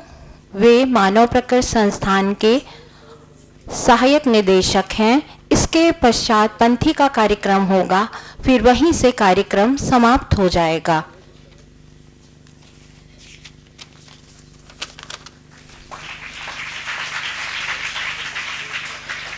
विवेकानंद मानव प्रकर्ष संस्थान विवेकानंद विद्यापीठ रायपुर द्वारा गुरु घासीदास जयंती के उपलक्ष्य में आयोजित आज के इस परिसंवाद कार्यक्रम की अध्यक्षता कर रहे श्रीमद स्वामी प्रपत्यानंद जी महाराज, संपादक विवेक ज्योति रामकृष्ण मिशन विवेकानंद आश्रम रायपुर, वक्ता के रूप में आमंत्रित डॉक्टर अनिल कुमार भतपहरी जी, सचिव छत्तीसगढ़ राजभाषा आयोग रायपुर, डॉक्टर लक्ष्मण कुमार भारती जी, प्रदेश अध्यक्ष छत्तीसगढ़ अनुसूचित जाति जनजाति अधिकारी कर्मचारी संघ, अध्यक्ष अखिल भारतीय गुरु घासीदास महासमिति रायपुर, डॉक्टर ओम प्रकाश वर्मा जी, निदेशक विवेकानंद मानव प्रकर्ष संस्थान एवं सचिव विवेकानंद विद्यापीठ को मैं गुरु घासीदास बाबा के जीवन चरित्र एवं उनके आदर्शों से हम सभी को अवगत कराने के लिए सहृदय धन्यवाद ज्ञापित करता हूँ। इस कार्यक्रम में उपस्थित विश्वविद्यालय के सम्माननीय प्राध्यापकगण, प्रबुद्ध श्रोतागण एवं समस्त विवेकानंद विद्यापीठ परिवार के प्रति मैं विवेकानंद मानव प्रकर्ष संस्थान की ओर से आभार व्यक्त करता हूँ। धन्यवाद। माननीय अतिथियों से प्रार्थना है कि वो इस हॉल की प्रथम पंक्ति पर स्थान ग्रहण करें। अभी पंथी नृत्य होगा।